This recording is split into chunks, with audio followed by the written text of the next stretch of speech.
Assalamualaikum. I would like to show you all the brand model that we have made, and what is more interesting is that we have made them from 3 different views. Firstly, side view, coronal plane, and superior. Let's listen to our explanation regarding this model. Function frontal lobe. It is involved in various higher cognitive functions, include motor, control, problem solving, spontaneity, socialization, memory, language, imitation, judgment, impulse control, and reasoning. Function of occipital lobe is the occipital lobe is primarily responsible for visual processing.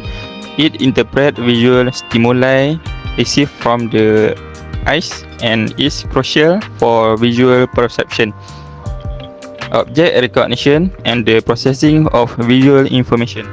Function temporal lobe is the temporal lobe is involved in auditory processing and is crucial for hearing.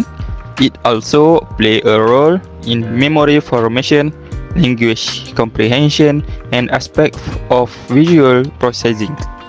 Parietal lobe. Function of parietal lobe is somatosensory processing. The primary somatosensory cortex in the parietal lobe process sensory information related to touch, pressure, temperature, and pain from different body parts.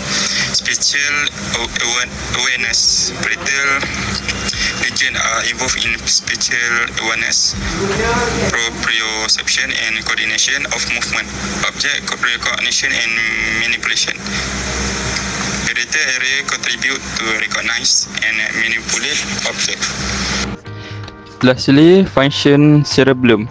The cerebellum is essential for coordination, precision, and accurate timing of movement. It plays a crucial role in maintaining balance and posture and contribute to motor learning and cognitive function. Projection fibers are longer fibers that extend vertically from the cerebral cortex to lower brain areas or the spinal cord.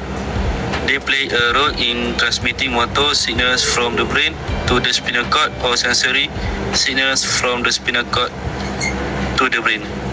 The third ventricle is one of the 4 fluid-filled cavities within the brain.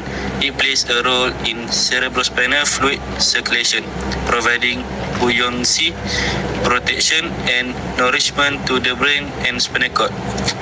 The basal nuclei are a group of subcortical nuclei involved in motor control. They play a role in initiating and controlling voluntary movements, as well as regulating cognitive and emotional processes. Commissural fibers are nerve fibers that connect corresponding areas in the right and left cerebral hemispheres. The largest commissural fibers bundle is the corpus callosum. This fiber facilitates communication and coordination between the 2 hemispheres. The longitudinal fissure is a deep groove that separates the brain into 2 hemispheres, the left and the right.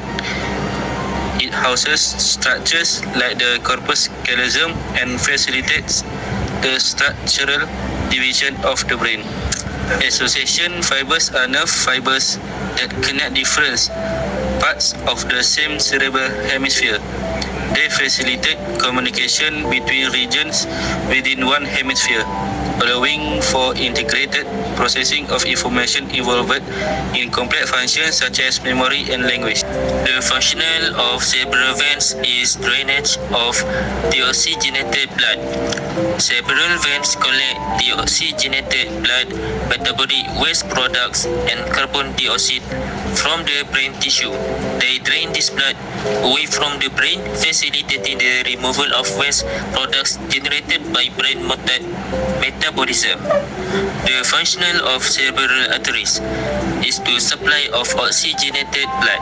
Arteries in the brain, including the internal carotid arteries and vertebral arteries, supply oxygenated blood to the brain tissue. They deliver nutrients and oxygen crucial for the metabolic functions of neurons and other brain cells. The The functional of arachnoid matter is for protection and support. The arachnoid matter is one of the managers. The protective layer surrounding the brain and spinal cord.